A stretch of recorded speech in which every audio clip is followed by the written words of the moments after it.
Pero I can see. All please rise. Call to order.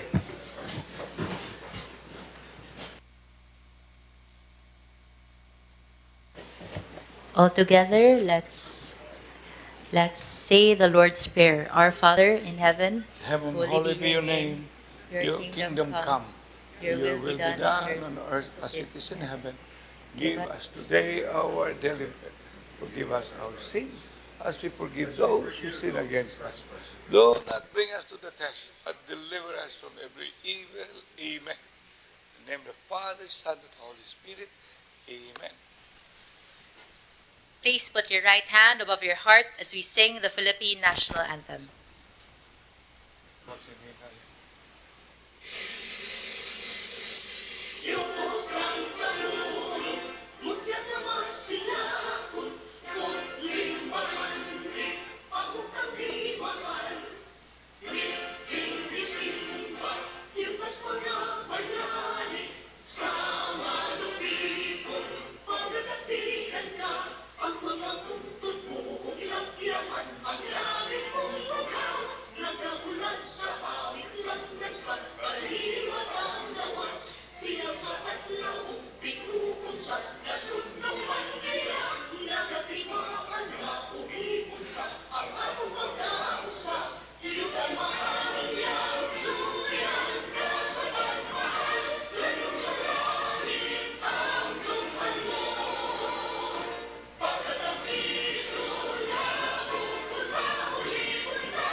All please take your seats.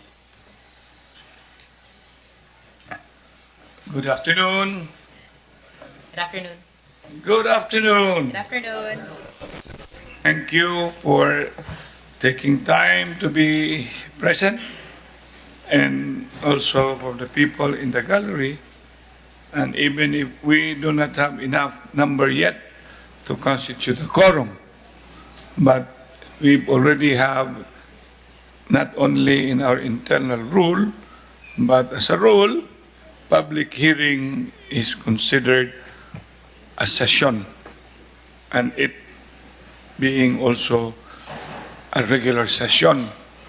And when it is a regular session, requirement of quorum is a must.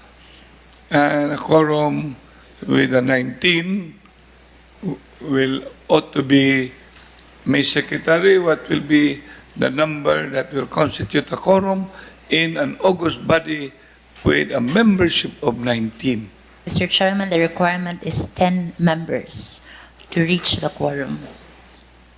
So we do not have actually 10. Are we 10?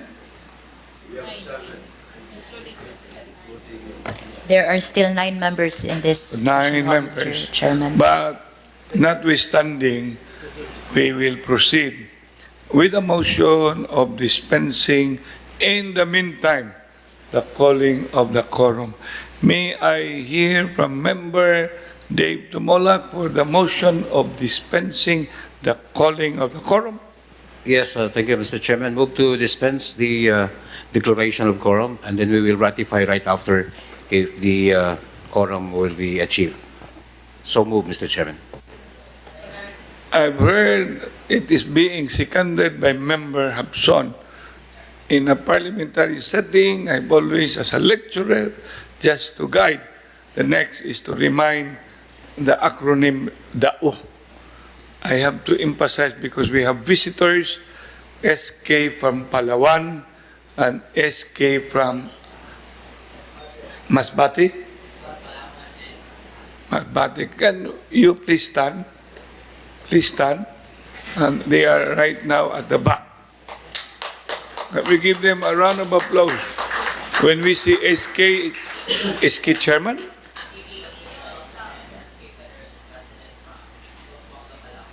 so anyway, you may take your seat. So I said the O, that means discussion. And then if there's an amendment after the discussion, amendment. And after the amendment, hearing no objection, then I will say the motion with an amendment, it's hereby carried. And then the motion without an amendment and without any objection is hereby carried. Now, there was a motion presented by Honorable Dave Tumolak, dispensing, no discussion needed, neither amendment, then the chair declared it being carried. Now we will go to Member Tumolak as far as the next item for consideration. Okay, thank you, Mr. Chairman. The next would be the public hearing. Reading. Reading. Wait. Public, yeah, go ahead. Public hearing. Public hearing in order to discuss the following proposed ordinances. Madam Secretary, can you read the first agenda on the public We hearing? have 1, Thank 2, you. 3, 4, 5. And perhaps I would suggest the secretary, just, you don't have to be in charity, just do item 1, this is the Alcoseba and Eugenio, regarding the item 2, you don't have to be reading the whole, okay? Yes. Just give Yes, me Mr. Chairman. the substance or ingest. We now have, of course, an arrival of another councillor. 1, 2, 3, 4, 5, 6, 7, 8, 9, 10, and then including me, 11. So we have a quorum. Yes, Mr. Am I Chairman. correct? Then maybe, can anyone bring to the attention, Member Tumulak, about the completion and the compliance of quorum that we already have? We are already 11. Member Tumulak. Yes, thank you, Mr. Chairman. Since we are now 11 members of this August body, I'd like to move to ratify the previous motion, Mr. Chairman. Ratification motion has been presented by Member Dave Tumulak. Has it been duly seconded, Member Abson? Duly seconded. So it being seconded, now I will declare and have it carried the motion for ratification. Now I'll go to the secretary. Can you do the roll call, please? Yes, Mr. Chairman. Member Raul Alcoseba.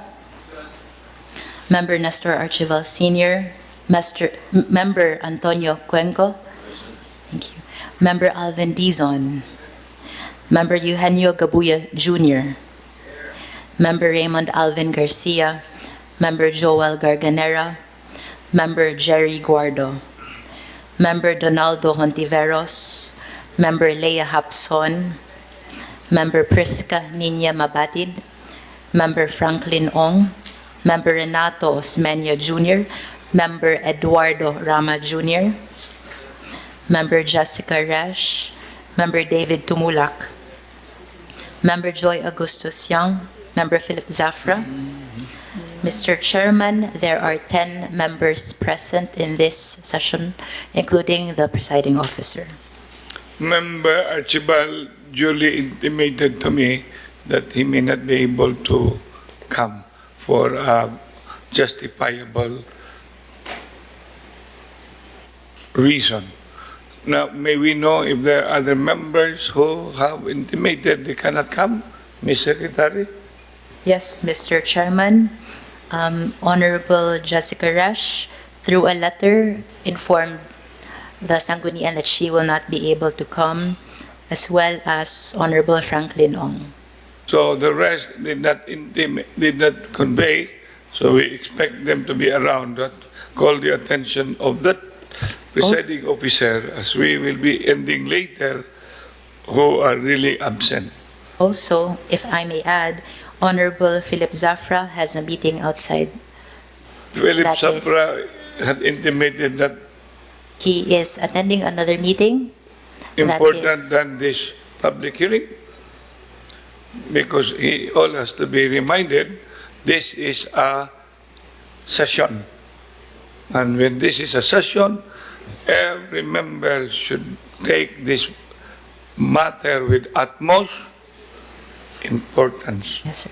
So please just give me later on, because I want to be properly informed who are these people who did not make any communication to the chair or to the Sangguniang Panlungsod.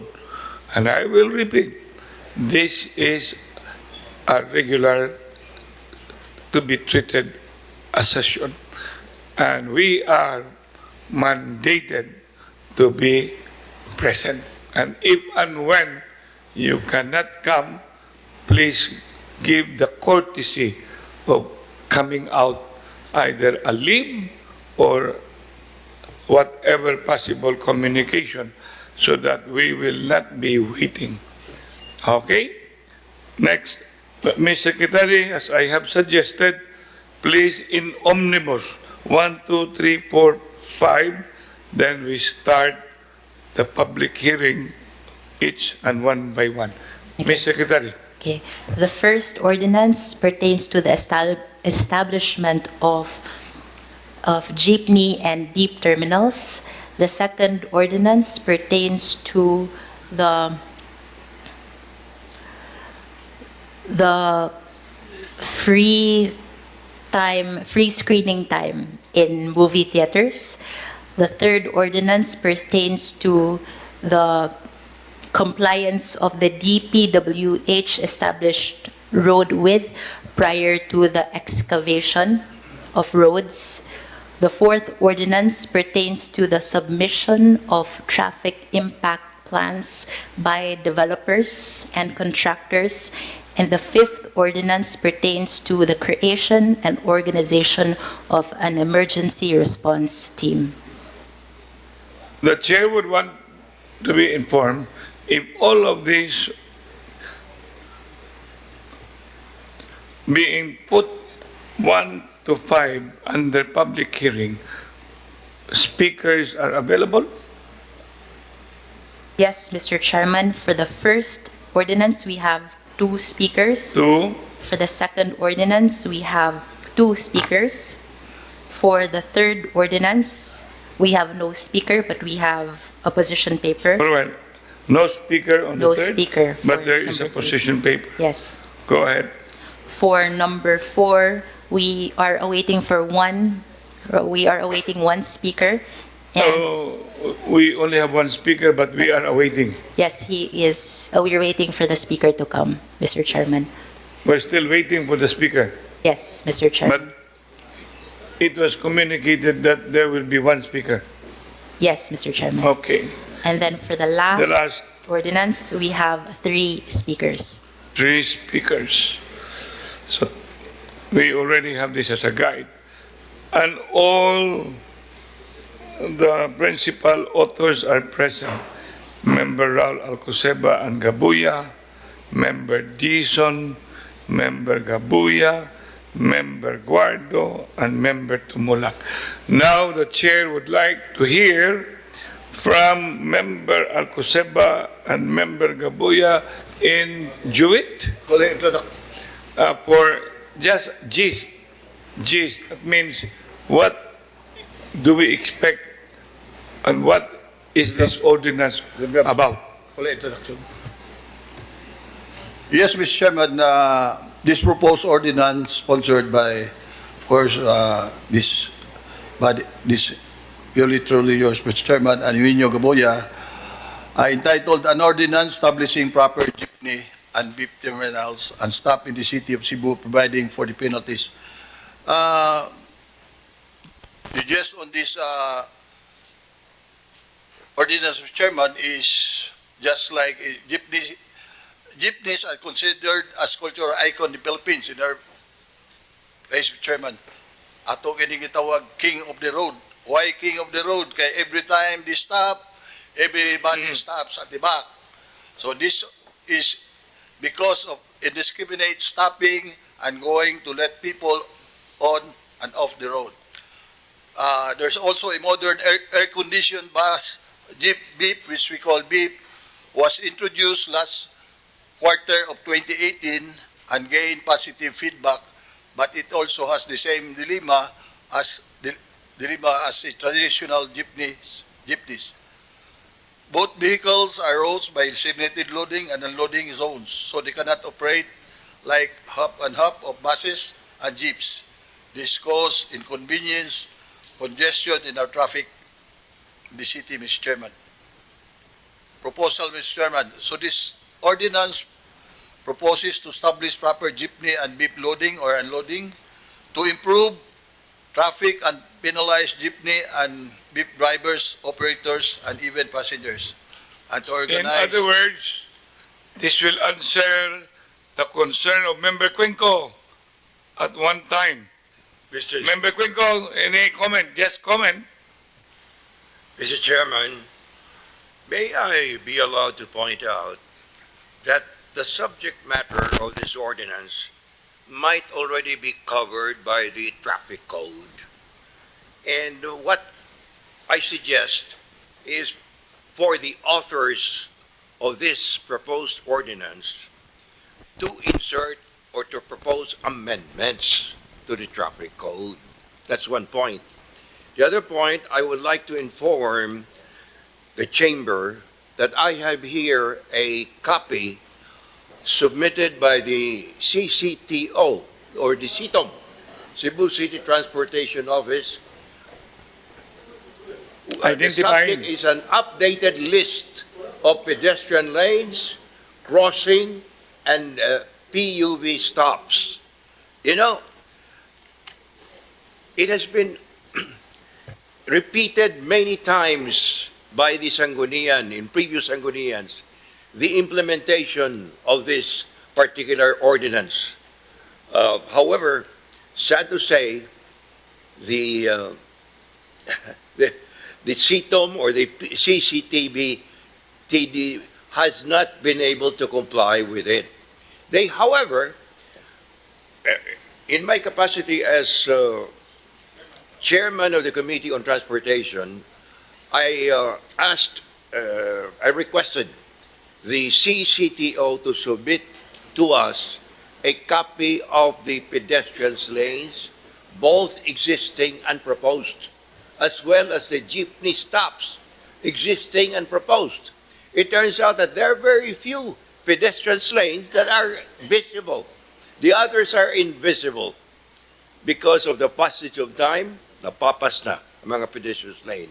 Kunya kini mga jeepney stops, I seldom see them.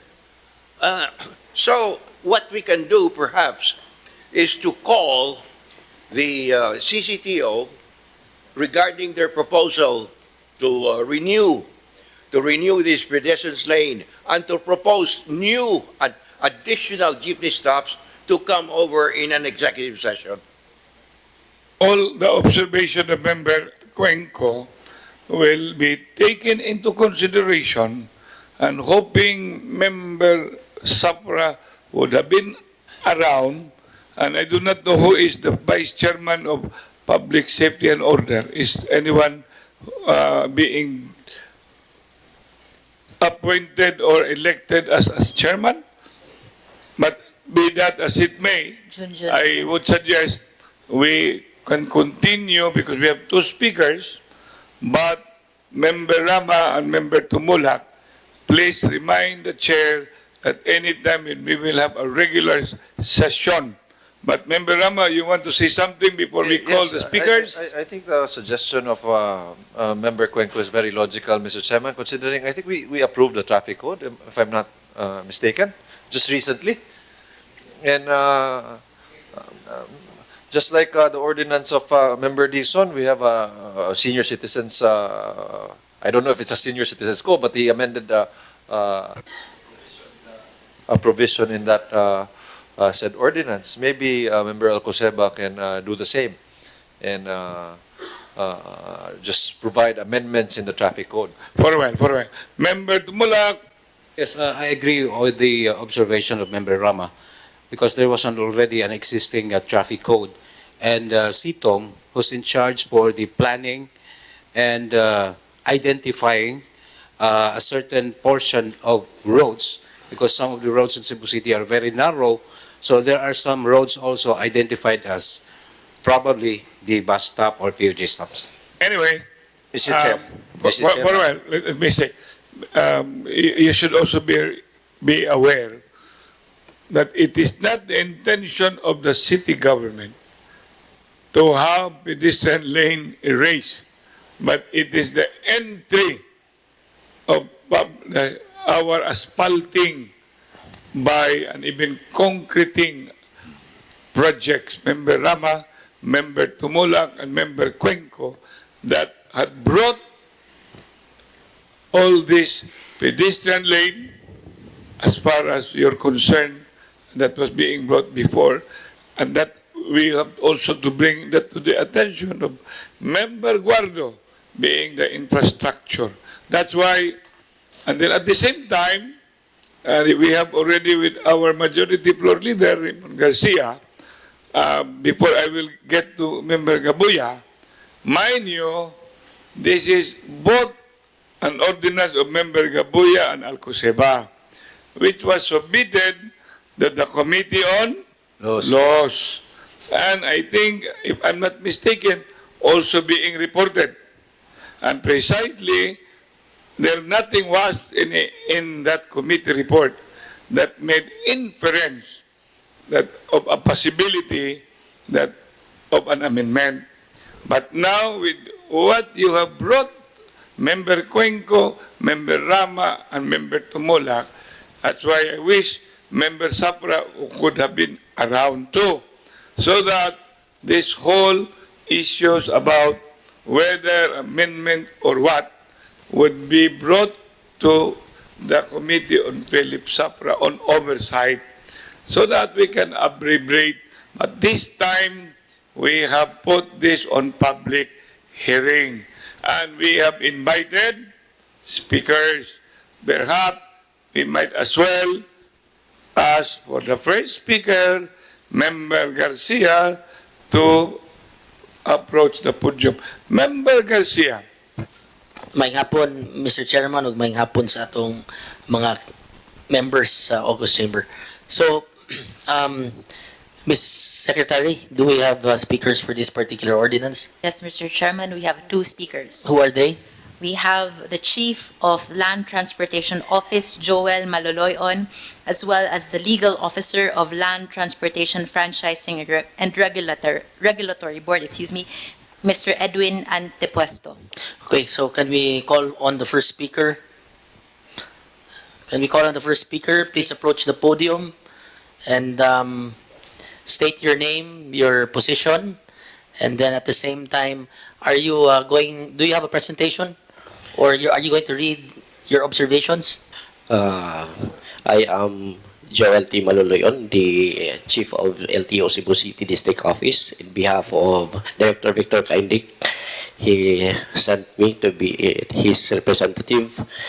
The position of the Land Transportation Office with regard to the proposed ordinance establishing a proper jeepney and beep terminals and stops in the city of Cebu, we interpose no objection to the proposed ordinance because we believe, the Land Transportation Office believe that this ordinance is one of the initiative to solve traffic problems in the city of Cebu. We have some observation. Unfortunately, the position paper is not with me, but they are still preparing the position paper. But we have a simple observation, particularly on items in the definition of terms. Item number B, jeepneys and beeps shall mean public utility jeepneys and modern bus jeeps duly registered with the Land Transportation Franchising Regulatory Board. Please be informed that the registration of vehicles, particularly whether it is private or public utility vehicles within the jurisdiction of the Land Transportation Office, is not within the ambit or jurisdiction of Land Transportation Franchising Regulatory Board. So we may hope we can clarify those matters. So in other words, Mr. Chairman, we will erase land transportation. Member Gabuya. Yeah, with the statement of the Speaker, Mr. Chairman, so you are recommending to erase Land Transportation Office. No, Mr. Chairman, we're recommending that it will be rephrased that the registration of public utility jeepneys is with the Land Transportation Office. The issuance of franchise is within the jurisdiction of LTFRB. So in other words, the land transportation franchising should be erased. What will remain here is the LTFRB na lang. Actually, when you talk about franchising, it is under the domain of LTFRB. And when you talk about Franchising. driver's licensing, that belongs to car registration under LTO. I remember LTO. Anyway, so next speaker. Thank you, Mr. Member Chairman. Cuenco, you want to say something? Go to the next Go ahead. Just a practical question. Let's take, for example, one of the longest roads located in the city of Cebu is the V. Rama Avenue. Will you please indicate to us the existing jeepney stops or bus stops in that long stretch of road? Where are they located? Mr. Chairman, with all due respect, the Land Transportation Office has no jurisdiction of identifying bus stops. Okay, we are just implementing Republic Act RE 4136. Okay. That is domain. So we will probably call somebody to answer that later. Who is the next speaker? From Thank you, the Mr. Chairman. Thank you, sir. We have from the LTFRB. Sir, please state your name for the record. Thank you. Good afternoon, But Mr. they are not involved in the ABS-CBN franchising. Go ahead. Good afternoon, Mr. Chairman and members of the 15th City Council. I am Attorney Edwin Antepuesto, and I am the legal officer of the LTFRB Region 7, and I've been with the LTFRB for the past 6 years. Overall, Mr. Chairman, the LTFRB also, like the LTO, interposed no objection to the proposed measure, in as much as it's very important and timely to have an establishment and updating of the bus stops and terminals.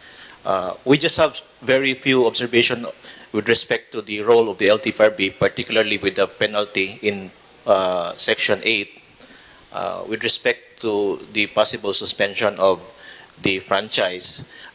We propose that the discipline involving the suspension or the possible cancellation of the franchise be referred to the LTFRB, which issued the franchise. And likewise, in Section 7 of the proposed measure, there is also a provision there, a sentence there, which says that the LTFRB will not renew the license of drivers if they do not comply with the seminars. The licensing part of the drivers is not also, as mentioned by the chairman, not within the jurisdiction of the LTFRB. So we propose that the measures be accordingly corrected or modified insofar as the law of the LTFRB in Sections 8 and Section 7, Your Honor. Thank you very much. Mr. Chairman, Member Alcoseba. may I comment on that regarding fines, Mr. Chairman? When we passed the proposed ordinance, Mr. Chairman, the one we have now is the old one.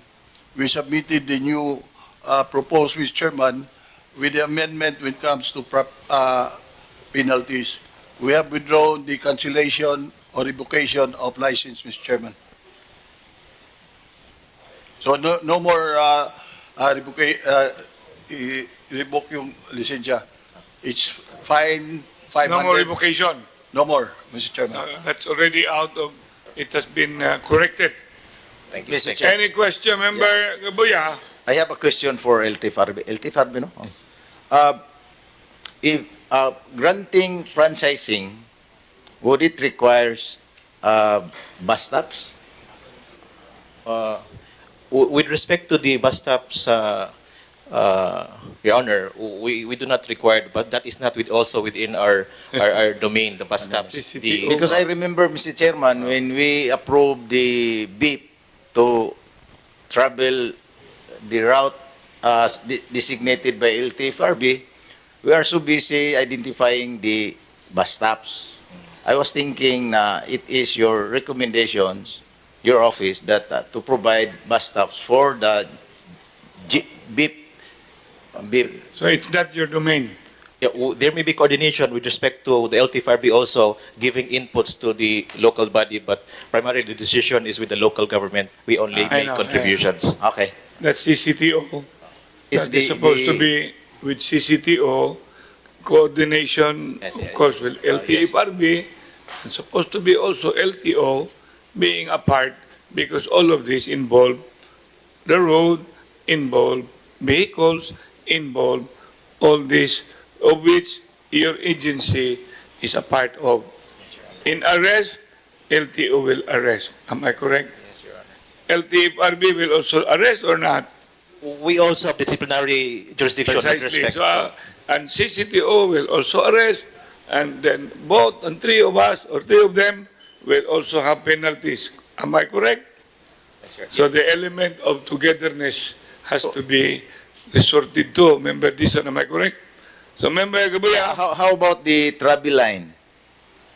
Traffic line, also, Your Honor, Diri it's with gyapon, the local also. city gyapon. Oh, city. every line is Inyo franchise CCTO. ra gyud. Okay. Thank you, Mr. Chair.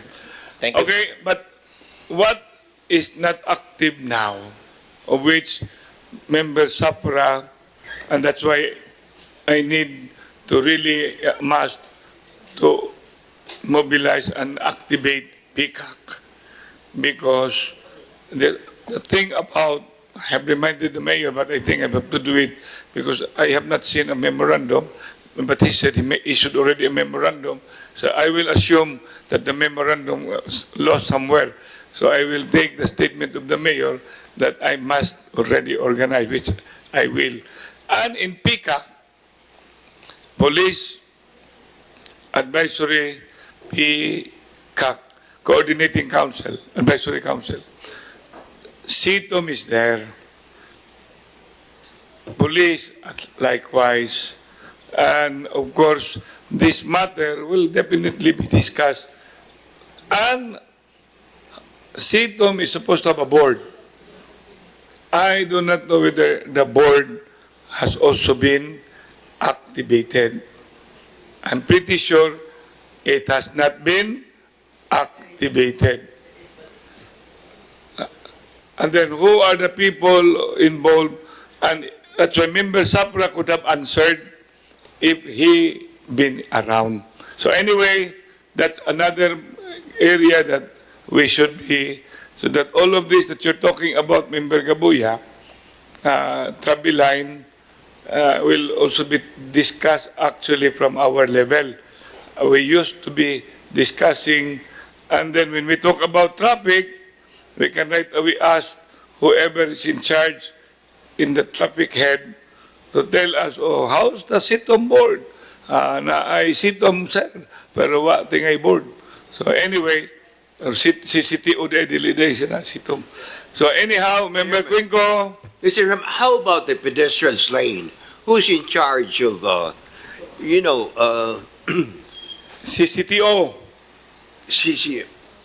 That's why I'm bringing Still you the CTOM. earlier. There's no more CTOM. CCTO, Cebu City We cannot see Traffic Office. those pedestrians lane anymore. And so let's call on the CTOM to do their job. Actually, They're not doing their job. agree. But sometimes, Member Guardo, you are the chairman of infrastructure.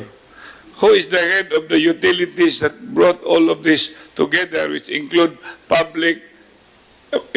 engineering and highways? I am also the head of the Technical Infrastructure Committee, Mr. Chairman. Right? Yes, Mr. Chairman. Member Garcia, so he is the head. Mr. Chairman, I just wanted to comment on Member Alcoceba's comment earlier regarding I just want to explain the process, Mr. Chairman, so that everybody will be guided. Now, when an ordinance is submitted to the council, it is referred to the Committee on Laws. So the original ordinance without amendments is what the Committee on Laws will comment on. And then after that, that is precisely the use of the second reading for the proponents to introduce corrections to the original ordinance, proposed ordinance. If the corrections are very substantial, then it goes back to the Committee on Laws. If not, then it will be calendared for third reading and final deliberation.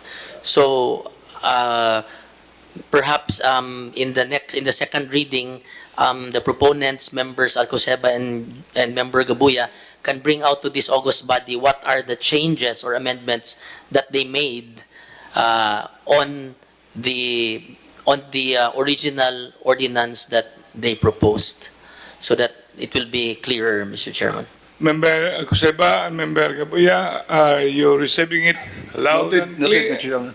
Noted, Mr. Chairman, and we will take note on the statement of Member Cuenco, Member Tumulak, and Member Rama, Mr. Chairman, especially on the amendment, putting it in amendment of the original. Precisely, I would also, Member Rama or Member Garcia, can you remind Member Safra, because he can call a meeting on this matter, being the head of the Committee on Oversight, because the concern of Member Cuenco and all the rest, and all of you can be in one table and discuss and leading towards what really would be best to be done, so that we would be able to have a very sound legislation when we do final deliberation.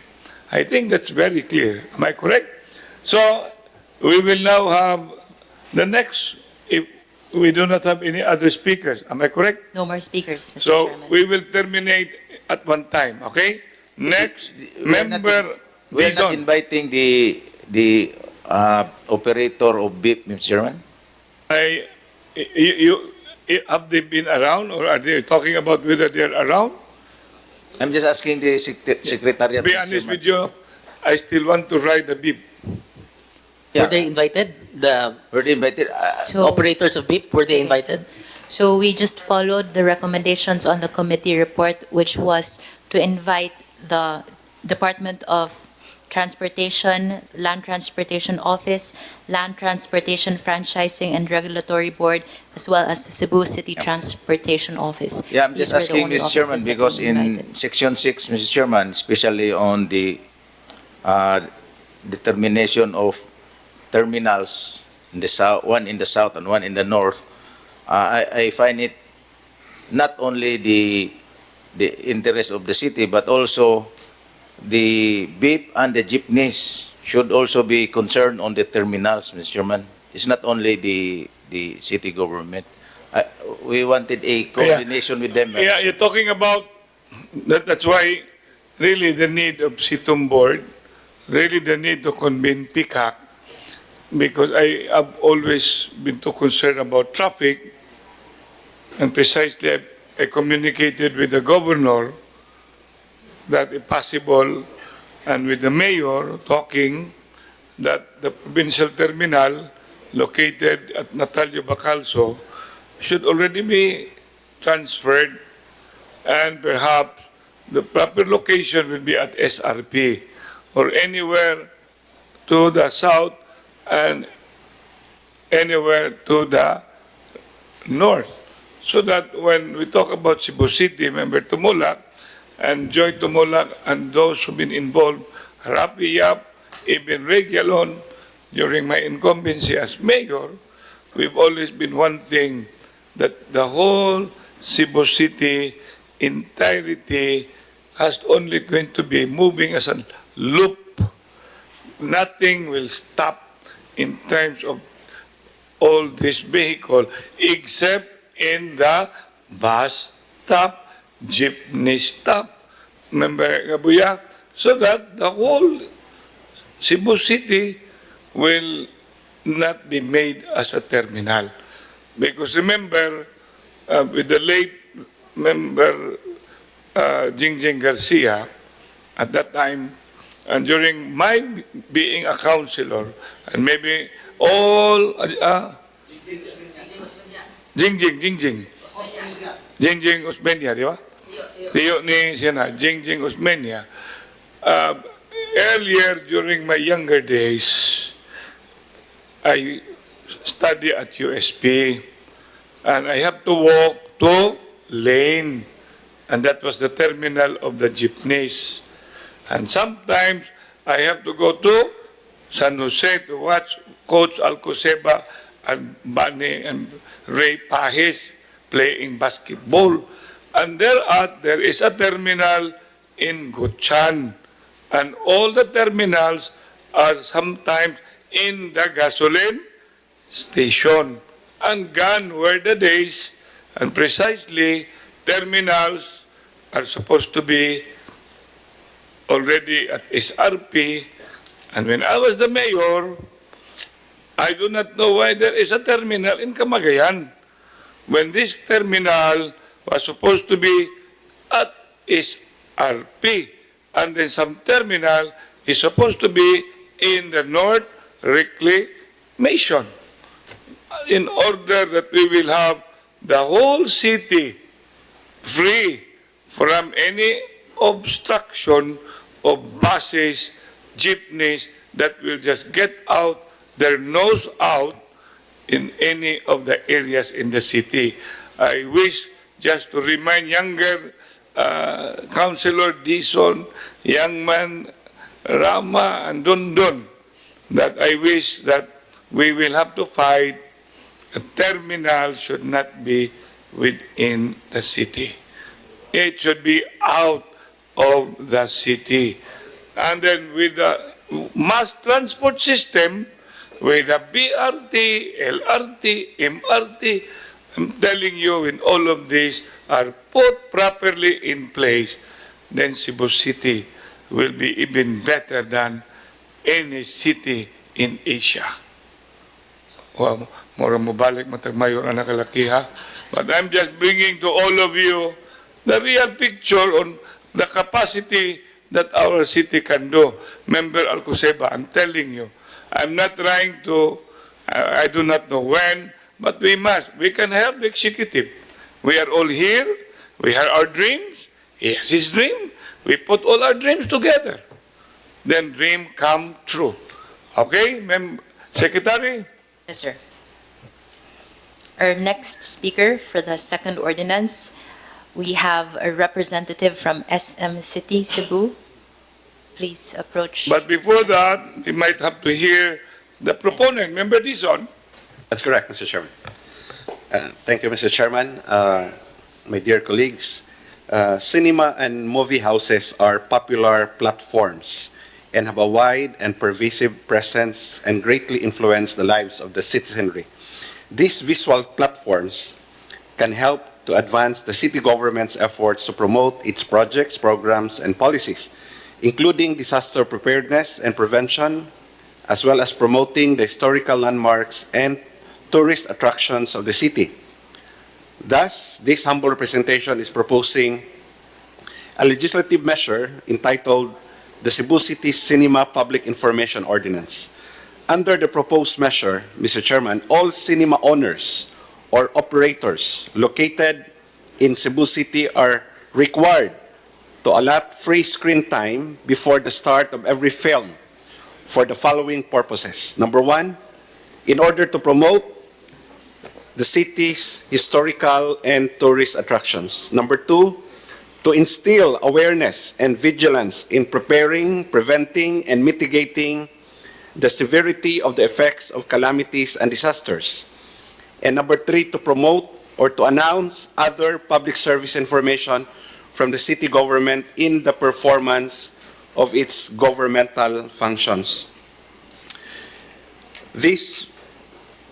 The proponent, Mr. Chairman, is in full agreement with the recommendation of the report of the Committee on Laws that the current ordinance be harmonized with the proposed ordinance of Member Eugenio Gaboya in the last Sangguniang because it tackles on the same subject matter. So the proponent, Mr. Chairman, is now ready to hear the comments and recommendations of our invited resource person Go for ahead. this public hearing. We now, Mr. Chairman. Member Rama, you have to take the cudgel Mr. of Chairman. Member Garcia. Please, in connection with this. Very well. Member Winko, In connection with the proposed ordinance sponsored by Councilor Dizon, I would like to state that I am in full agreement with this. However, I would like to learn from him as to the frequency of the announcements, no? If we lump together all of these several topics to be announced before the screening, it might take 1 hour. So it will delay the screening. So do we have a time limit for these pre-screening announcements? anyway, that's only his comment for a while. We will be listening now to the speakers, but take note of the Time allotment. insight given by Honorable Cuenco. Next, first speaker, please. Please state your name and position for the record, sir. Good afternoon, Vice Mayor. Good afternoon, members of the City Council. My name is Mr. Wilken Yu. I'm currently the branch manager for SM City Cebu Handling Cinemas. In our position paper, there are 3 items of note. Allow me to read them. Number 1, SM Cinema is in support of this ordinance. However, there are some provisions that we are not in agreement. First, we would like to ask this august body if they can instead lessen to 1 minute free screen time to a 30-second screen time. This is due to the agreement between Cinema Exhibitors Association of the Philippines, the CEAP, to limit trailers and ads to 7 minutes prior to the start of the movie. Hence, this will give us time to show trailers and other ads. Another option is if we allot the 1 minute, maybe suggest that instead of showing it per screening, we will show it only during the first screening instead of showing it per movie screening. And lastly, the format of the video should be in DCP format since only DCP format is compatible with our movie projectors. That is all. Okay, Member Cuenco. Yes, I still would like to be clarified whether all of these announcements are going to be lumped together. Or maybe if the screening is, every 2 hours or once every 3 hours, one topic will be covered. And the next screening, another topic. Because we cannot lump all of these announcements into one, because that will delay the screening. Yes. Do you agree? Yes, I agree, To Your my Honor. observation? Yes, I agree, Your Honor. That one at a time. Yes. Pwede. Better. But not all of them at the same time. Yes, Your Honor. That's why we requested to have it shortened to from 1 minute to 30 seconds instead.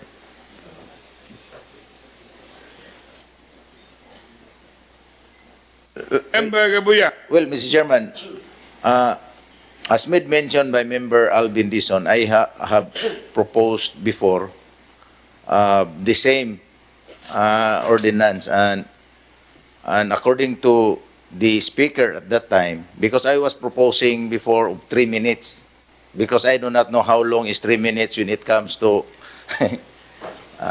TV broadcasting.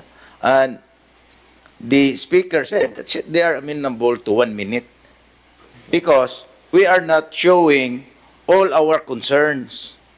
We are only showing those concerns that is needed for, like we have problems with garbage. So that's the only thing that we are going to air on all TV stations. Now, if we have problems like, for example, the coronavirus, that's the only thing we will going to. Not all the time in 1 minute. Because I agree with Member Quinco that if we are going to show it all our concerns, it would, 1 minute is too short. Moabot yun 1 hour. So anyway, Mr. Chairman, I would like to know how come we, because in previous public hearing, they are amenable to 1 minute. Yeah, this time, you said you're requesting for 30 minutes, 30 seconds. So Yes. is 1 minute prohibited, or in your rules we are not allowed? For the ads, kasi we are being limited to a total of 7 minutes prior to the screening. We also have ads and other trailers to show the film goers, not just the requested screen time. Yeah, I agree. But remember, this showing is not a commercial showing. This is a Yes, we concern of everybody. This is different from all airings like propaganda Colgate, propaganda ni Coco Martin. Dili ni. This is a concern of everybody. So we need a longer time. No, kay kani panalitan na ay epidemic or like for example we have problems with basura. So the only way to disseminate information is through that airing airtime. Now if it's only very short, di sad mi maka disseminate sa information very well. So I hope nga this is separate from a commercial trailers. Yes, Chairman. I understand. Since I'm not a member of the CEAP, I would have to ask our head office regarding the transaction of how they came up with the 7 minutes only, since I do not have the information. Anyway, Member Rama, you want to... so anyhow, they already presented, but we just have to take into consideration about the previous, and when we go into May Secretary later, please retrieve and call from our records regarding the 1 minute that has been in a way confirmed, somehow manageable, that we can make very important announcement in the movie house. And anyway, this is just your statement now, but if looking back, if there was such a commitment, was there a public hearing on the matter? Finish, Mr. Chairman, but I just wanted to request the Speaker, Mr. Chairman, to relay our request that if possible, our request should not be in the same level with the commercial trailer. Yes, Mr. I Chairman. understand. Thank you. Okay, in other words, take it as your corporate social responsibility. Okay? Yes, sir. Anyway, if garbage will already normalize, that will already be not necessary to be there. And if epidemic will no longer be the subject matter, then that should not anymore be in there.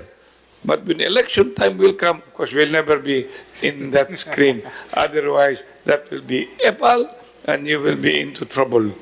Yes. Okay? Okay. I think, Speaker, Member Quinco. Are you giving 7 minutes per screening to cover the announcements, these announcements referred to in the ordinance? 7 minutes, you said? For the ordinance, I think it was only stated to have 1 minute. 1 minute only? Yes, Huh? in the ordinance. Yeah, I think, Mr. Chairman, the Speaker said 7 that the minutes would 7 be minutes okay. will be allotted to all. For all. To all. Oh.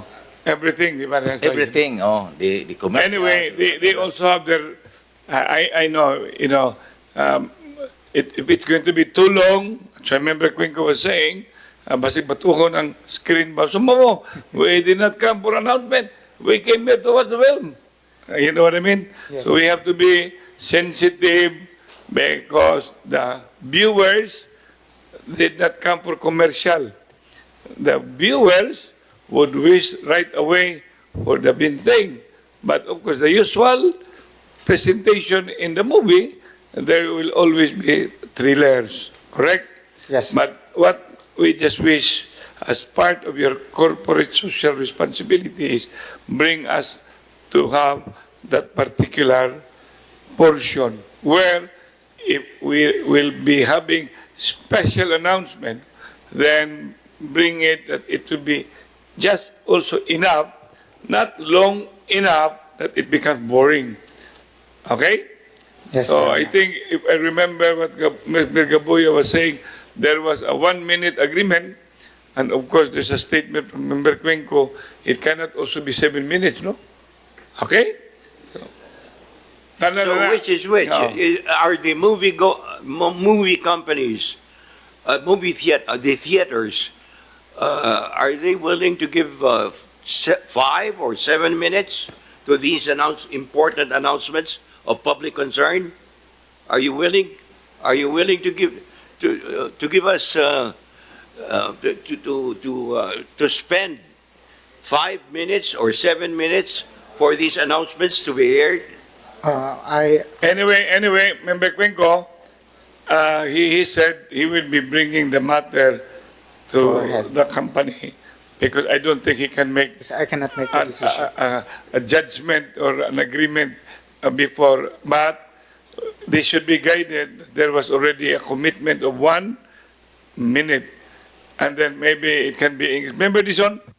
Yeah, just to inform Member Cuenco that the allocated screen time as proposed in this measure shall not be more than 1 minute. So this is the original proposal. However, SM, we understand nga doon na may counter proposal nga instead of 1 minute, 30 seconds lang ang ipakita every screen time, every movie time, no? But another option nga sa first screening time pwede 1 minute. Yes. Ang atong ipakita. Yes. Your Honor. Ang importante lang ani Mr. Chairman, the spirit of this measure nga matagaan gyud og kay gayunan ang syudad nga makapasuputa sa atong mga importante kay nga mensahe ngadto sa publiko. Yeah. So I think the message is very clear. Yes. Okay? Another speaker? We have one more speaker. Thank you, sir. She is the representative of Cebu City Disaster Risk Reduction Management Office. Is she still in the room?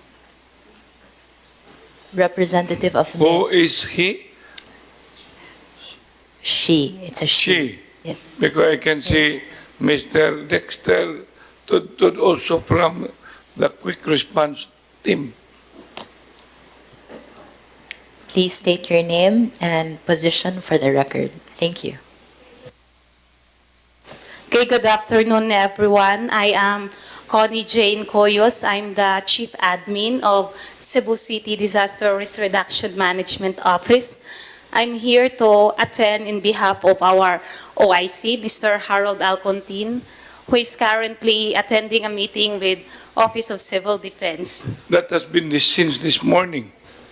I expected him in our meeting this morning and he's still there. Yes. Is he transferring his office in the OCD? Go ahead. Yes, actually, I'm also surprised because he just asked me to attend. But initially, we discussed when we saw the proposed resolution of Councilor Dizon that it is very timely that we have this proposed resolution, that we have this action, proactive action, because it's one of our main priorities for this year is to strengthen disaster preparedness and the information campaign on what to do before, during, and after a calamity will happen. And then we agreed also that we will write a position paper in the office within the week and then present it to the Dream Council for the approval, comments, suggestions, and recommendations of the Dream Council members. But as in principle for the DRRM office, we totally agree with the proposed resolution. Thank you. Next speaker, if there is no interpellation, or do we have to entertain another speaker or the last speaker? She's the last speaker for this Okay, ordinance. we now Mr. proceed to the next ordinance. Thank you. Member Eugenio Gabuya. We have one speaker for this ordinance, Mr. No Chairman. speaker We have one speaker. He just arrived in the session hall. on this particular item. Yes, sir. One speaker. Yes, sir. But we have to hear from Member Gabuya the substance of his ordinance. Yeah, thank you, Mr. Chairman. Many times did we hear complaints regarding the illegal structures that would pose danger and inconvenience to our pedestrians and even our commuters. Hence this proposed ordinance, Mr. Chairman. That would be all, Mr. Chairman. So, That's the intention. So we now want to hear the speaker. Yes, Yes, sir. Secretary. Yes, Mr. Chairman, we are inviting the head of Cebu City Planning and Development Office, since the office is an implementing office of this ordinance. Mr. Joel Reston? Okay. Is he ready to speak or is he bringing a position paper? Mr. Are you going to be the speaker, Mr. Guardo? No, I mean, This is the ordinance of Member Gabuya. And this is supposed to be, which was being highlighted. Will you repeat what is the direction of this ordinance, Member Gabuya?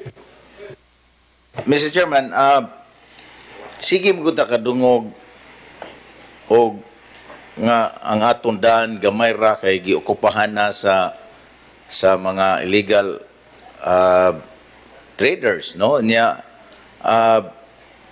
inig panahon kung asfaltoho na, simintoho na, mutuman ra gyud ang mga muasfalto sa nahibilin. So in effect, Mr. Chairman, mo gamay gyud magkaanam ka gamay ang ato ang daan. Mao na nga with this ordinance, Mr. Chairman, before cementing or before asphalting, the original width of this road or street should be identified. Yeah. Actually, that is what I had been belaboring the issue, that if you go to the place of Member Hapson, and that is Bantal, Manila Talamban corridor, and then start from the esquina of Salinas, and that is where there is a chapel, and there is the Samantha Abra, no? Samantha Badra. Samantha Bedra. Kana siyang daan na diha. I've been becoming to be a broken record. Ipa-establish na ko ng setback diha, which I think you wanted to bring into that direction. Number two, kana mga private owners, ila ra ko nang ibalik lang ginganlan og what ought to be.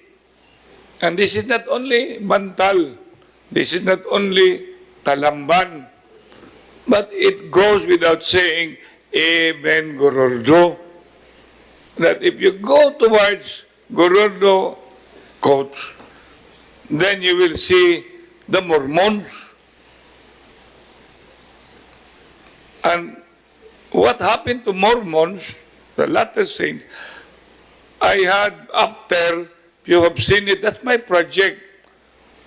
I went to really establish the real with Mirama. And then to the left is the province, and even including, but UP is already wide. That's why talking about your concern, and that is all over the city. The violations of the construction of the road is not only caused by the illegal or informal settlers, but also the private owners. That's why, Member Guardo, you are very much involved on infrastructures, and this will let you be assured for re-election. If you have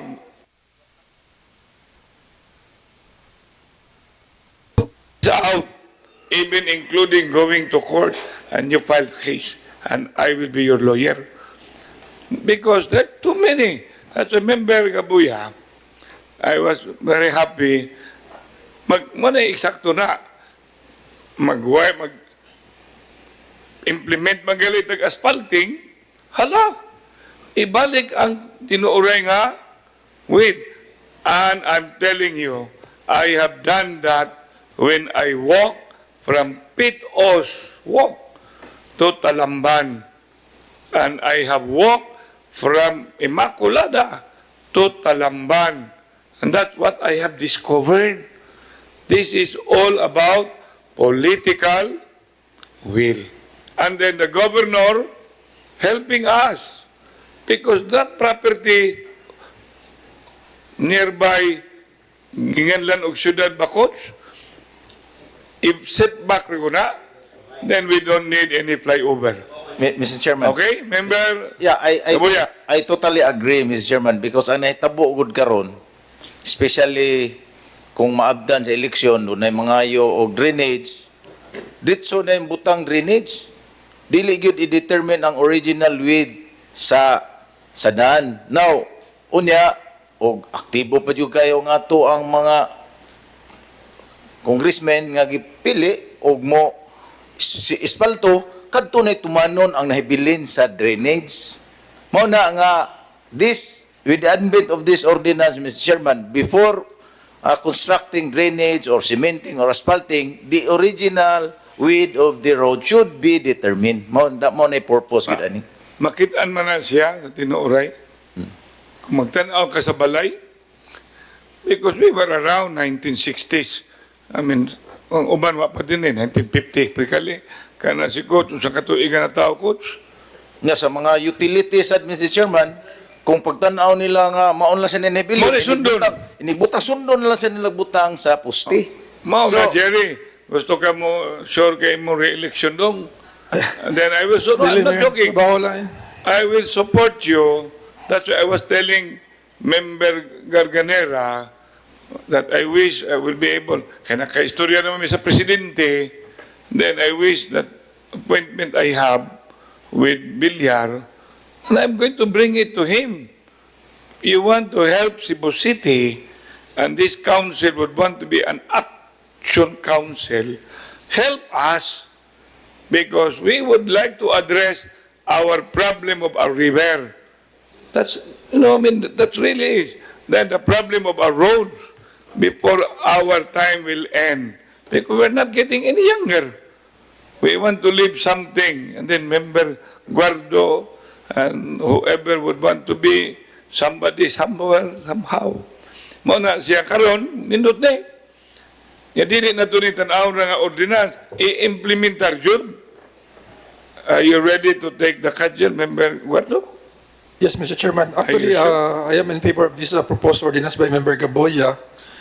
In fact, this will help us guide our agencies from the DPWH, DPW to determine in the implementation of the drainage project, Mr. Chairman. But I just would like to ask the Secretariat to refer this to the Technical Infrastructure Committee, since they are the one who are implementing right now, no? Conduct evaluation, ocular inspection as to the project before it can be implemented. So this will help us guide, Mr. Chairman, before any projects can be implemented for this project. Napay mga project, butang agdan, wide drainage, samna. That's why when I was the mayor, Coach, all roads dito sa ibabaw with Engineer Kenneth, we really had it nga, butangan jud og drainage. Kaya magguba lang ang daan. I mean, usik ang kwarta. Speaker, wala. No more speakers. Anyway, we were the speakers anyhow. Kita na mga speaker dong. Wala may speaker. Only one. Wala, no? We have one, Mr. Joel Reston, but he is in favor of the ordinance. So, he already have manifested from sitting arrangement. TPDO. Nothing have to be standing. So, in favor. Okay na? I just want to ask a simple, kanang quick question with Engineer Reston, Mr. Chairman, if he is amenable, because under my Are you ordinance- ready to answer question? Engineer, approach the podium. Department head na kadong wa pa. uwik lang yapon. Afternoon, Please Your state your Honors. name and office. Yeah. I'm Joel Riston, OIC of CPDO. Good afternoon. Thank you, Your Engineer. Honors. Ang unsa magigidakon sa atong daan kana interior barangay road or national road unsa magigidakon As ana? far sa atong records, Kasyal, we only have the road details of the zoning ordinance of 1996. In that road details, naadi ang mga listahan sa all national roads and all city roads. In there, naadi ang Barangay existing... roads nasa barangay roads. Wala. Only the national and the city streets. So in that road details, naadi na ang yang existing, naadi ang length, na yung proposed width, proposed sidewalks, naadi at for Pero national gamay road. ra kayo, daghan kayo kuha because approximately our roads now is more than 1,000. But what we have in the list, 1996, 52 ra ka national, Sa imo lang na hinumduman sa national road unsay gidlakon? di magpareha. Na 20, na 10, na lahi, depende sa Unsay 20 meters? meters. Dako na kayo na. Usually 10, 15. Highway na. Ang national roads, usually kaning tanang mga nasa urban areas, mga national Colon, Juan Luna, Jones. Both ways na appeal na dito sa Pikas mo na yung 20. When we say 10, width of the road, that includes already the kuha na siya. Sidewalk. Both ways, Sidewalk, oh. yeah. Ang kanang kalsada, carriageway may yung term na. Ah, okay. So Plus ang side- ang city unsay sa imo na hinumduman pila gyud gilap doon? Lahi-lahi rin yun, Guns. Lahi 10. What is the minimum? 10. Okay mo na minimum. Maximum. Sa atong design sa kuan, ang usa ka lane is mga 3.1. When it would be 4 lanes, so that would be 16 plus 1.2 meters. So, Sidewalk. dagan yung 20. 4 lanes. 21. Like the road from Pitos to Talamban nga. The latest nga atong gikuan. So what can you comment on my ordinance section 3 letter B required road width refers to the public roads respective with established by the Department of Public Works and Highways to wit number 1 national road is 6.7 meters. Onya city road 6.1 meters and barangay road is 4.5 meters. Basig din na mao ha. O mao lagi mao na ako gikuan Ang Mr. Chair. minimum nga sidewalk as per kana PWD kuan BP 344 is it should be 1.2 both sides, so that already 2.4 including na sa road right of way. So plus the carriageway kung may kag to, so meaning ang atong width of bridge should be defined as to its ng number of lanes. So ang ako pangutana, Have to kung establish panalita kung sa barangay panalitan, mo request og asphalting or drainage. So i-determine yun ninyo ang gidakon. Dili lang ang on-site on Usually sa atong implementation sa city engineering, ang ato rang gi-implement kato rang existing because if we will try to extend further, mo require nam god o consent from the adjacent lot owners which usually usay musugot usay Yeah, but the paghimo gud na ng daan, doon na nagidakon gyud. ang kanang mga barangay roads karon cons kay usually exist na siya without the proper documentation or segregating the width of the roads. Kana sa Usually most of problema. those roads barangay part of the lots of kanang mga adjacent. Na problema sa For a while, Mr. for a Chairman. Parehar ba sa kuan Mr. Chairman ba kaning poste, mahibawaan mo gud nimo ang poste. Mga utility post ba? Biko, Pildito. Bakit kami mo na? Kanam anam gisla kaduol. Ibog, sigsig. Kanam ka ana ba? Now, I'm telling you, when I was involved, because I was the chairman of Cultural Historical Affairs Commission as vice mayor, and then there was this problem of road widening in Mabolo, and then there was a problem about some heritage property, but you will definitely will know the width because there is always an original post. And that was the original practically width. But city, maybe being unmindful, what happened? Even the intrusion from the original post is already going and causing the restriction. That's why if only political will, that's what I'm telling you, Mr. Jerry Guardo, you are in the north, and you are in the south, Member Gabuya, this would require really political will. And the mayor and the city attorney also helping with the DPWH. Mabitaw na nga, sige kong likramo anang Manila Talamban, and I was looking at Hapson, inanta may istorya, pila na kamo congressman ang agi diha. Simple na kayong solusyon yun. Put your money where your mouth is. If you remember, kinsa magoy nagpabalhin coach sa tanang mga poste diha facing San Carlos before. Nag-widen, pero ang poste na asadan. Remember mo anak, when I became vice mayor, that was my project right away. I asked, namatay mataon tong head sa Beco, si Alfonso Abuitis, Mang, so nabali, kabantay ka? Then, I also told San Carlos, visit ko San Carlos, hangyo ko nila. I removed the pedestrian lane directly dito San Carlos.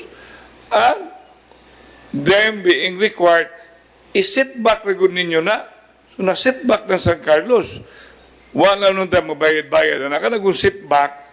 Diba, Reston, when you do a sit back, kanang sit back, ang tag-iya na dong, ang tag-iya pa. Dapat bayra na sa gobyerno. Kaya gamito naman sa gobyerno ang sit back. And that is the provision for ought to be widening. Muna sa coach. So we were able to do that anang area diha. Pero ang problema, doon nakarito unahan, naaman ang barangay hall sa Manila. Naasan ang sports complex sa Manila. So what happened? The road became constricted. And we have some skywalk that ended up in the sidewalk. That have sidewalk, kaning skywalk, that ended up on the road.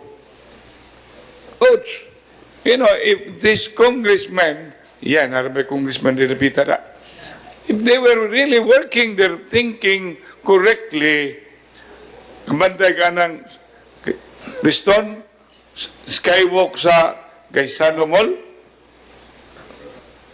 Gaisano Mall, kabantay mo na wala. Country Mall. It's a skywalk ending in the sidewalk. And it is a skywalk also connecting to a private property. And the Gaisano really was not, and that ought to be widened. If they will all be doing the setback, baka, John, then we will have a widened Talamban Road. Ang problema ra sa Talamban, dito na padung sa Kabangkalan, nga ni Gamay. So how do you go about it? Solvable gihapon. We have billions of money of the city. Nga nung di man nato natigaan og provision, member guardo, konsehal man ka, bisi mayor ko diri, we work it out.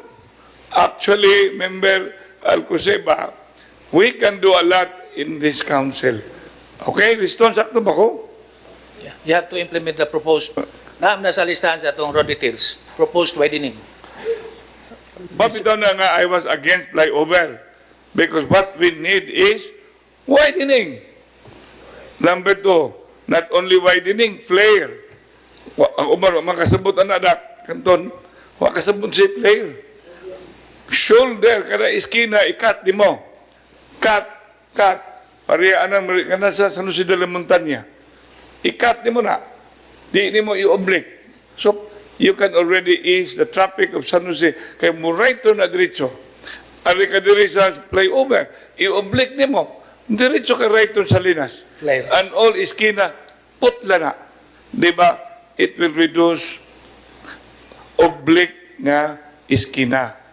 And then, mabitangingon ko ninyo, traffic is solvable. Ay na, sige pa intraha ang DPWH nga magbuot, di mananghid na to. Yun niya, kisa may how, di nag-abot sa DPWH. Kinsa man. Congressman, mabitaw na nga, ang nahitabo sa atong country, dili mananghid ang congressman na to, O sinito po, there are more flyovers, there are more skywalks na wala gali ni walk sa sky. Have you noticed? There are. I'm telling you, you're not watching it. Skywalk in sa Patera. Na ini tungtong wala. Wala. Ha? Na, that's what I'm telling you, there are so many skywalk na wala magamit. I do not know nga nung mang-insister sila o skywalk. So anyway, question. Yeah, Mr. Chairman, wala na ko'y question, Mr. Chairman, pero before mo lakaw si engineer, nalang ko'y request nga to comment on this section 3, item B. Kay kining data was given to me by DPWH. Kanang 6.7, 6.9, 4.5. When we say weight of the road, that should include the sidewalk mo, sir. Okay, just make a comment na lang. For the carriageway, maybe we can classify roads as to minor, major roads. Kay if we say it's minor, it would be only 2 lanes, which is 6.1, 3.05 man ang ila sa DPWH. So that's a 2-lane road na siya. But it has to include 1.2. Na 6.1 imong ingon, apil na ang Carriageway naman niya. Ang kana yung kasada rin ba? Kasi usbono na siya dong. 2 lanes na siya. Yeah, mo na Mr. Chairman nga ganahan ko mo comment siya Correct. ihatag mo gud Riston, sa tanawan na Riston, no? National Road, lahi man na sa imong gisulti. City Road, lahi sad. Niya, wala naman tayo barangay road, napa ba? Kanang may existence sa dito sa Mountain. Correct. lain-lain lang ito, na 5, na 6. Yeah, okay. Just make a comment or recommendations with regards By the to way, section Member 3 and Eduardo, item B. malipay ko sa imong pagka-chairman sa tinuod. No, I'm very frank. Kanang daan sa Natalio Bacalso, Jerry, na naman yung ka Jerry, no? Member Rama, kanang flyover ni, iyam na flyover na, Jerry, kanang niyang division diya dong, wala na ng island dong. That island is supposed to be out beside Mambaling. Okay? Wala na ilan diha. Kanang skywalk diha, wala na pusti. You better revisit it. I will come back because that is supposed to be a skywalk. Diba? Skywalk na. A flyover. A flyover, nagkikan ka sa basak sa Mua, supposedly, na may bag-usan ng tunnel. Remove na siya tanan diya nga island by you will have the road widen, coach. Unya dili naka munaog og flyover nga musugat ka og wala ka bantay na musugat ka og island. Gets? Chairman. So, when you're going towards CIT na by island, wala. Wala. And why there is an island still when you go to Mambaling School? Because the real plan, as I remember it very well, is that island should be removed and the sky walk should be straight na. Ala, tanawa na ha? Mr. Chairman, kanang portion basic Mr. Chair sa kinasangkan pa dong sa Pardo Church murag ni constricted sa na. Correct. That's also need to be Long widened also. overdue widening. Sige, Mr. Chairman. One example of that, Mr. Chairman, when you were a mayor, diya sa Mango Avenue, gikuha yun ang mga island. Gwapo na kayo. Of course. Karon, both ang island Karita, both ang island Banilan, both ang island Iscario, ano sa mana? Are we going to make our city a divided city? We are already coming out to be divided. Mr. Chairman, another Mr. Chairman, regarding sa Mabolo, you mentioned earlier sa Mabolo ba, ang ibawaan ako, one of the reason nga wala madayon ang implementation sa widening, kay nako no historical site diya nga ma-affected daw sa widening. I know. I'm telling you, dong, ang solusyon diya dong, naman juga diya. I'm just giving you a solution kay, before our ending in our existence, kanton, ang solusyon diya tinuray, di ta manghilabot anang San Jose de la Montaña.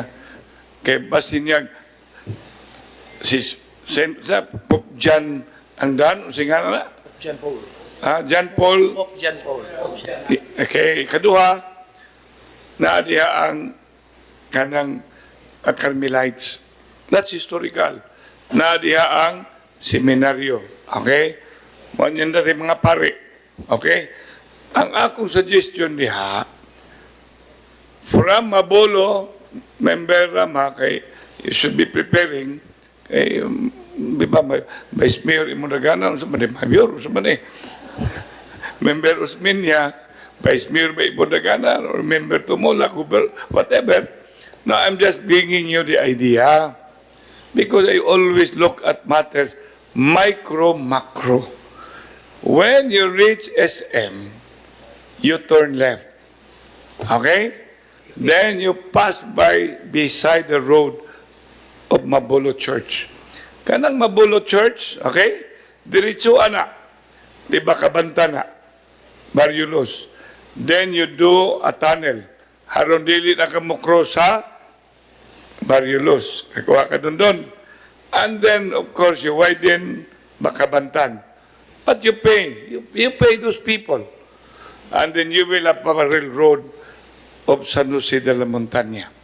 And do not touch anymore San Jose de la Montaña. Kitagang kay mga likramo. Make San Jose de la Montaña one way. From Salinas to SM. And then the other way. From Mabolo to Manila Street, Dimano. Inig Dimano ni mo diya. Wala na. Abot na sa kasa. Well, sakay ka sa flyover. Sa flyover mo na. And then you turn left. Actually, that will become the parallel road. And then you want another road that will reach Country Club. Pangita diya. Because some people are not looking at it. Pangita, gusto kayo slag flyover. Actually, we can solve traffic widening. Okay? Number 2, flare. Number 3, integrated traffic system. Number 4, tunnel. Another one, LRT dong at bukid. Monorail dong, kusta lang. Ayaw ihilab din ato ang lugar dong kay Heritage City man ta. Jerry, you have also God, di ba? I have God, and we have God. And God give this whole thing as our heritage. 500 years of Christianity. Remember, God. Yes, Mr. Chair. Are we in, Mr. Chair, same position nga ang diya sa San Jose de la Montaña needs to be widened? Kaya actually, we conducted consultation sa mga Carmelite. They're actually open to... Widening? Open na sila. Okay na. Open na sila. Basta ma-widen na yan, nindot na kayo. In fact, I also talk sa mga lot owner, partially sa mga lot owner Dris Banilad area, the country mall. Yes. Open sa kayo sila. In fact, they're willing to donate without any compensations nga mawiden ang diya sa Banilad nga area. Because that is what I've been doing. That's why Bani Paes, Jack Akusalem, Joy Pisguera, we were there really 1 week observing the traffic, 1 week. That's why we were able to identify 27 intervention. But the former mayor insisted of the flyover of Foodland. Did the flyover of Foodland solve the problem? It did not. Why? Because you put up a flyover without any widening. You are only turning over the traffic. So if you want to have more flyovers, what will you turn Cebu City to? Turtle City. Turtle City. Flyover? Tung. But the problem is, will it solve the problem?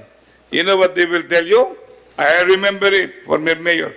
At least it will solve 10% of the traffic.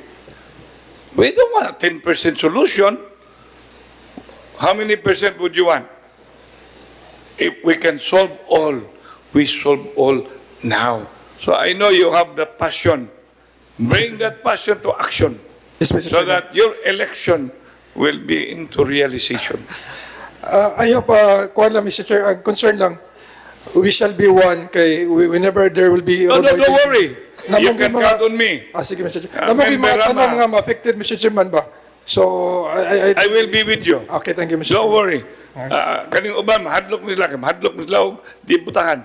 Recess.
session resumed. We've done with item 3, no? Then we have only remaining 4. Member Guardo. Mr. Chairman, Go ahead. the proposed ordinance requires developers, contractors, and builders of residential and commercial buildings to prepare and submit a traffic impact plan as one of the prerequisites before allocational clearance on the building permit can be granted. Through such traffic impact plan, it could be determined whether the said proposed project will generate and or cause additional traffic in its immediate vicinity and adjacent areas.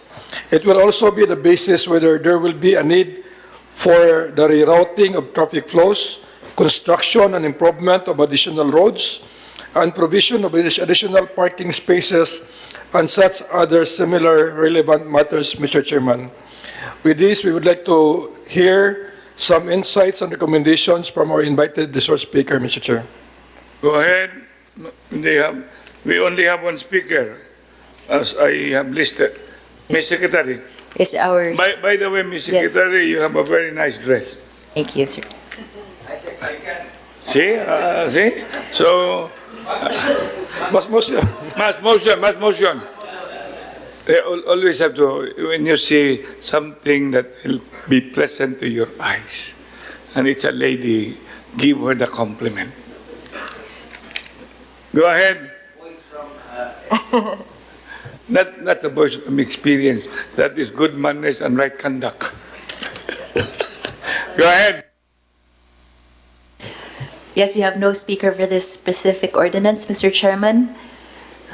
Our supposed Go ahead. speaker, No speaker? already left. Yes, Mr. Joel Reston.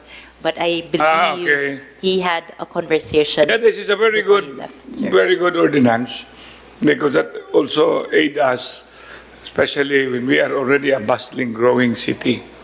And then here and there, all development is sprouting and growing, so the need, but the problem is, to be honest with you, we need really technical people at our Cebu City Traffic Office. The like of Madrona is not there anymore. That's why I wish we can already remind the mayor that we do not need famous names, but we need in our traffic office technical men. Do you agree, Mr. Espina?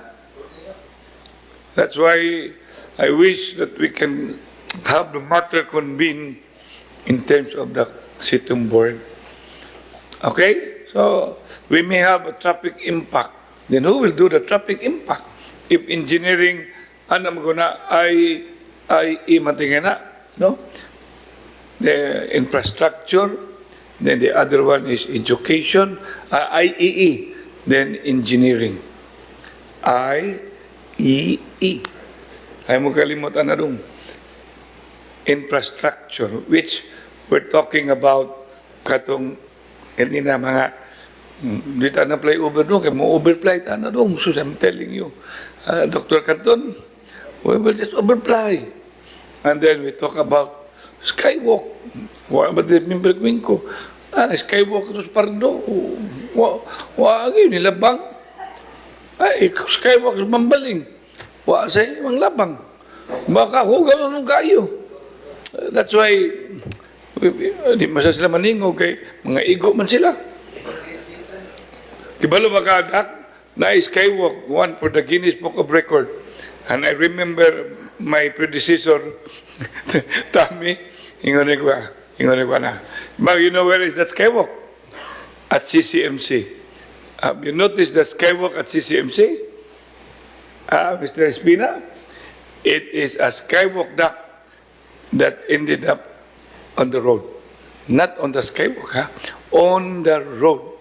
And instead of that you're concerned of being widened, it constricted. Then I asked my mayor before, Tom, you were the mayor, how come did you agree? Never mind ko na ba? Kibaw ka kasi congressman. Anyway, super senior na ba? Super senior. You look at that skywalk, Mr. Dr. Canton, in Iscario. Have you noticed? Did you notice that, Elvis Presley? Skywalk across Capital Parish. Jerry, it is a skywalk landing in the skywalk, in a roadwalk. Sidewalk, both sidewalk. It occupied. Most na sa patera. It is a skywalk landing on both sidewalk. In other words, there was a time that I was the mayor and I really was moving for the removal of all skywalks and then pushing for subway. As I remember, Osmania, be reminded, because you're younger than me, David Tumolak, that we wish to see Puente Osmania below. That's I imagine a city under Puente.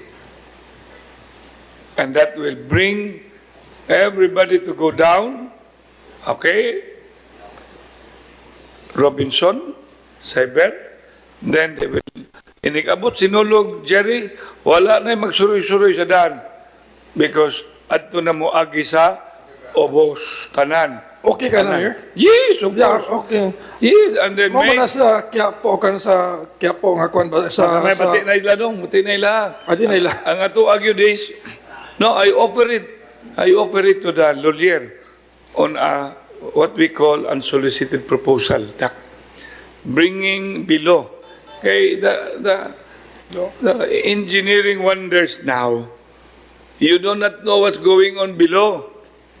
But when inauguration will come, you're only being told that there is already a city under Puente. Kakarong? And that will bring below, diretso na ka sa Vicente Soto Hospital. That will bring below, you will already go to Robinson. That will bring below, you will go to Metrobank. And all, that whole area, did you ever imagine? It only... It's just like New York, Mr. Chairman, subway. Yes. Sa Quezon Circle, Mayor, yung naman sa Quezon Circle, underpass na. You know, I was in China. Then you go down in China. There was a big, huge, the whole underground. It's all as if another place. So, why not? And then you go, you will end up in Capitol. You know what I mean? Agi ka dito niya, usay sakyan mo, kanagaling para sa pahal gali, kanang mo, ching, abot na ka sa Capitol. So, everything is, ilan na sa kakikan ka sa ubos, abot na ka maktan ko yan sa kina. Anyway, John, there is no limit to imagination. Ada? Di ba na tayo schedule kanina, Dak? Kanina, 11:30? Wala lagi mo dito. You were there? Karoon na? Oh, anyway. Sige. Next item. Wala matay speaker. Tumulak. Yes. Then we will have one omnibus termination. Okay? Member Tumulak. Thank you, Mr. Chairman. The purpose of this ordinance is an intent of this ordinance is to mandate all establishments and offices in the city of Cebu to create and organize an emergency response team which shall take charge in the formulation and implementation of the disaster preparedness and management plans of the respective offices, respond and address the emergency calls of the respective offices in times of calamities. Naitulo ka book speaker, no? Yes, sir. Mind you, kamo na hibilin, mga buutan, ang plano yung nako diha John sa CCMC, okay, para makaibaw mo, ibabalik ko yun ako. The whole kanang fire station up to ang tangon tanang LTO diha, demolish the whole area and build a medical wellness center, which will include the command center. The Honorable Tumulak knows that. And that building will connect to below CCMC. Jerry? And then we have money. And then we have our president. Then we buy that property of CityLink and relocate all those remaining and build those people from Pahina Central at tenement. Then you will have a CCMC, a very nice, another space where we probably be park or what. But kanag yun diha sa fire department, have the fire department relocate themselves. Regional man na. They should be in the province. Kakuha ka no? And you will have, and the province of Cebu Terminal, joint venture, madato na sila. Yeah. And then you worry about, he has a concern, ngano kunong ang mga malls magpabayad og parking fees. Banay sa na misturya ko, no? Nga supposedly appeal man na sa ilahang requirement sa building permit. Correct? Why are they now getting to have people pay? Because sometimes, don't.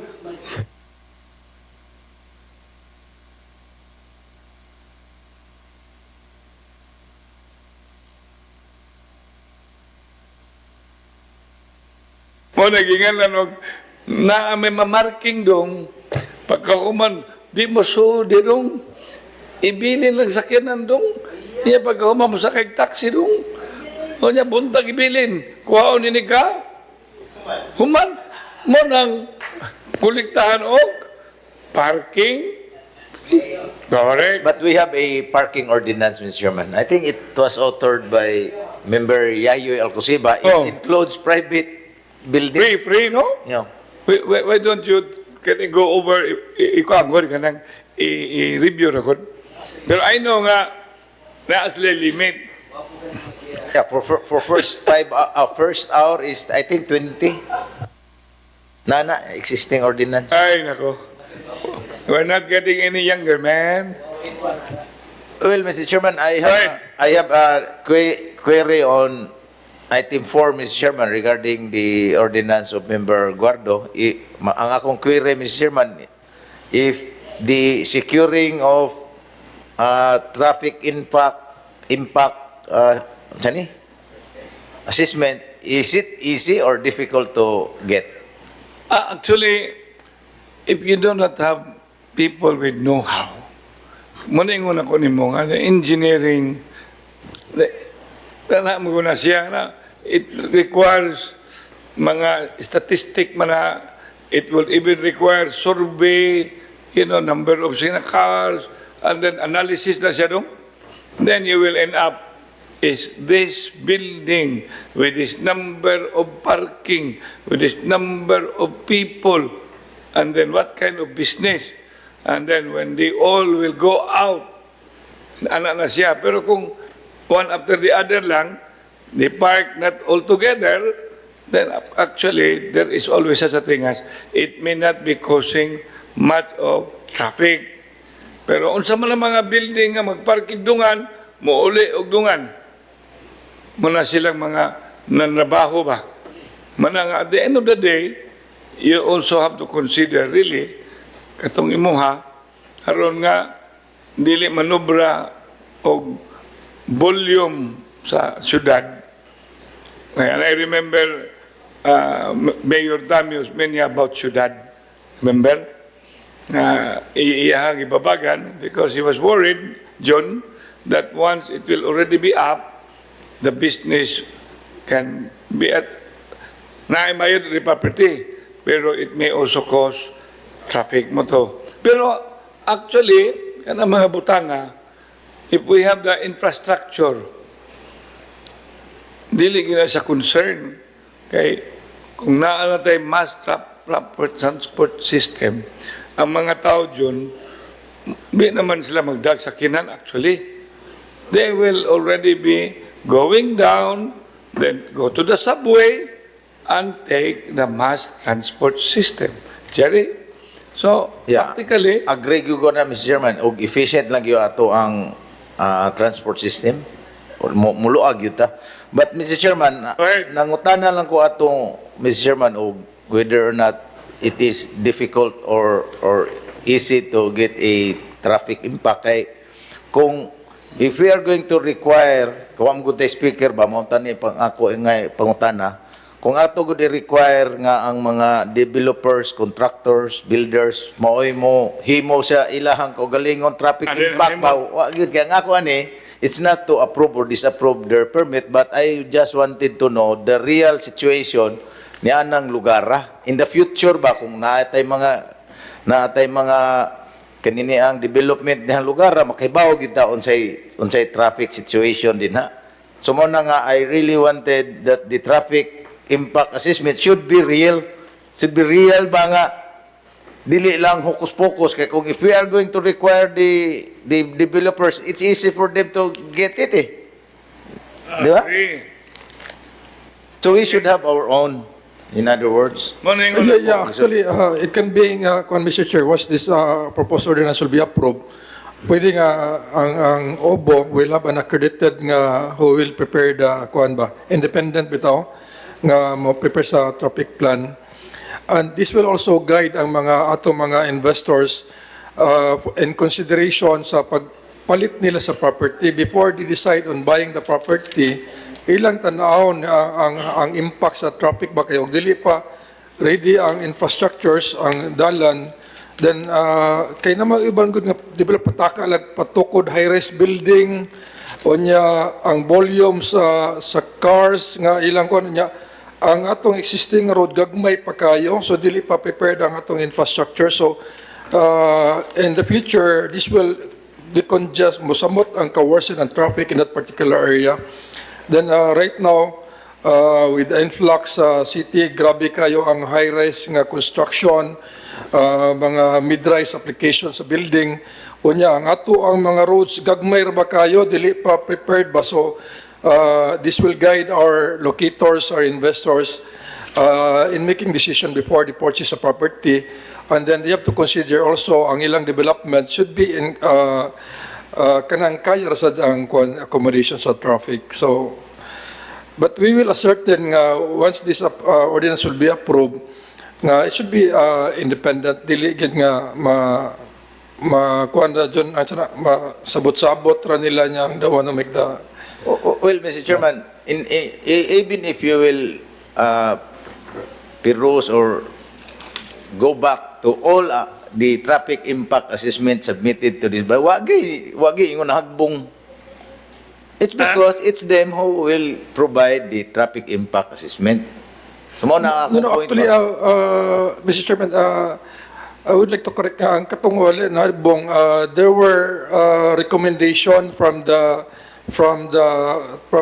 zoning zoning board nga kung ang iyang number of vehicle nga kuan sa gibuild niya nga building, so they were required to find an alternative road in order for the kuan to, like for example na dakong project sa Banawa. So when they presented the proposal, the project, dako kay ang volume sa traffic niya ang kuan. So in the future mo kuan gyud siya og kanang mo cause gyud og traffic, but ang recommendations sa zoning board was to find an alternative road para doon na sila kuan karibali options, so that will lessen the impact sa traffic in that particular area. Correct, Mr. Chairman, pero kasagaran yun, most, if not all traffic impact assessment is merely rerouting the existing routes. Wag ni rekomendar nga padakin ni diri, padakin na dito. I-reroute lang yun. Makahibaw naman juga, all our roads here are already traffic. Yeah?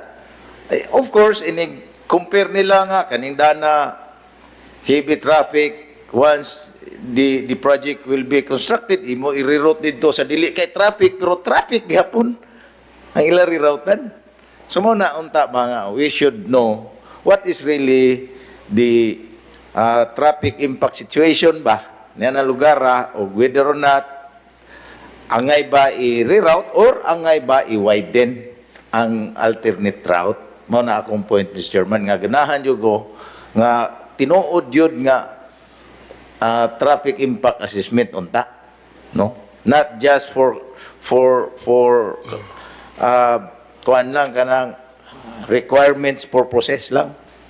Compliance lang ba? I agree with the earlier observation by Chairman Mike Rama nga kinanglan was this will be approved. Kinanglan yung mga expertise diya sa kuan ba technical nga kuan bitaw who are really capable of carrying out this proposed measure. So mona but at least ang ato ani nga atong gi-institutionalize nga rather makuan bitaw ang recording the developer ba to submit a traffic impact rather than wala gyud. Mas worst man ang ato ang city, mas wag nakita na to, we will not going to discipline ang kanang mga developer. Okay. Anyway, Member Kabuya has a point, and you also have a point. We just have to look at it and then go beyond. And I would still be more of really suggesting that we must put real people, technical people, sa sweldo sa city government. Kita ka na si doktor consultant, pila mo sweldo consultant, Dr. Katan. O papayri, no? Sige lang dong. Ang importante, it's not the money, it's our contribution to humanity. Contribution, CTM, contribution to humanity. I've always been telling people, wealth will not make us live, but service above self, you will never die. Sa binisaya pa na katigayunan, dili ka mabuhi, pero sa serbisyo way pili, ikaw mabuhi sa panumduman o sa tughan sa katawhan na imong gitabangan. Member tumulak, kasan yung mga speaker mo na? Mr. Chairman, I have here the position paper of Department of Education and also including the Cebu Chamber of Commerce. I will incorporate all the informations and datas. A while ago, Tingyam was here. Yeah. But anyway, I think, but you can, what's the gist of their position paper? Well, Are they in favor? they're amendable, but there are some suggestions, Mr. Chairman, which is also laudable. I will include this on the ordinance on the third reading. Any other, is there a speaker? No more We speaker. have two speakers. We have from CHED and DepEd. Okay, And let them Cebu go. South, Cebu 5 minutes. Southwestern. Mindanao. Then after 5 minutes, another speaker. Then after that, Yes. motion to ahorn. You know what's ahorn? Adjourn. CHED, DepEd, and Southwest Go ahead. Mindanao. Thank you.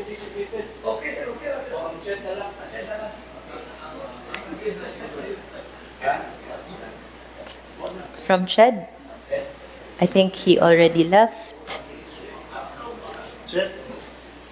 Okay, nilakaw na. We have our last speaker, Staff Sergeant Valentino Cruz. Mr. Cruz. Ikaw, sir. Yes, please.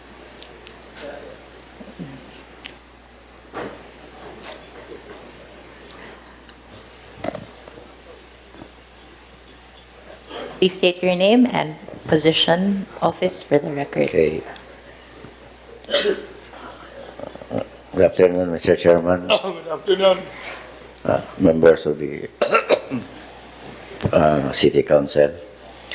So I am representing Mrs. Carmen Quijano, the manager of the Cebu South Bus Terminal. I came here to observe or what transpired during the public hearing of the creation of the emergency response team. Actually, we have our office in the province who is handling this one. So I can I can say anymore or what would be or what is not to be, because they are the one responsible for the creation of the emergency.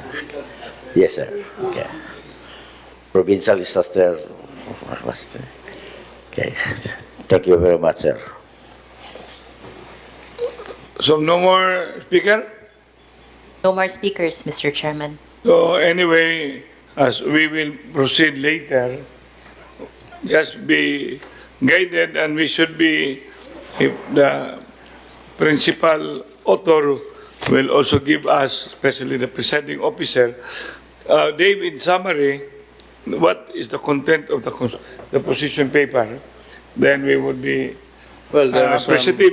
yes, they're amendable on the ordinance, but in regards to the schools, especially DepEd, there are some offices and there are some schools that they don't have enough space in regards to the evacuation site if in case disaster will occur.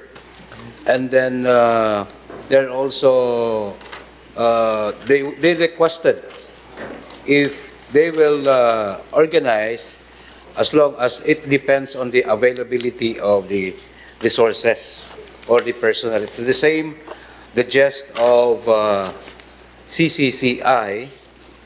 It's the same, Mr. Chairman.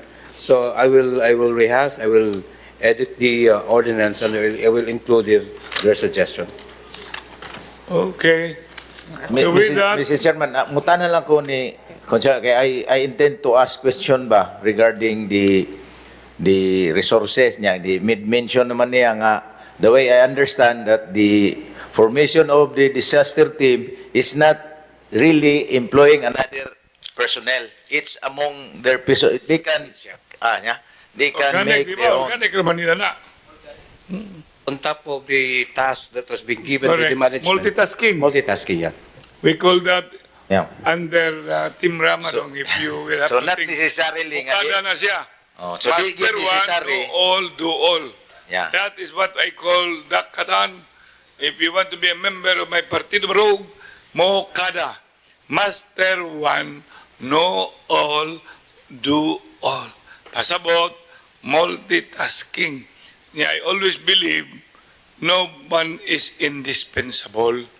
When you are the one left, do it, even if it's not as effective and efficient, but at least the show must go on. Pasabot na dak, kung ako imong buhaton, way MC, I can MC. Wa kay talent, I can sing. Wa kay ibayad, awa ko ibayad, ikay mo bayad. In other words, this is all about creativity, what else? Innovation and dynamism. Member Gabuya, are you thinking of joining my program? I'm just joking. No, I'm just enjoying that. Actually, this is a very good group that I had the privilege really of presiding, because everybody talk, everybody exchange, and for as long as they want to be guided, I can give them the guide because of my length of service. So anyway, thank you for those who have been left behind. Move for the termination of all that we had as we scheduled, and we started the public hearing. Member Tumulak. I move for the termination, Mr. Chairman. From one Termination of the public hearing of all the ordinances that was being brought to all of us this afternoon. God bless the Philippines. Thank you very much.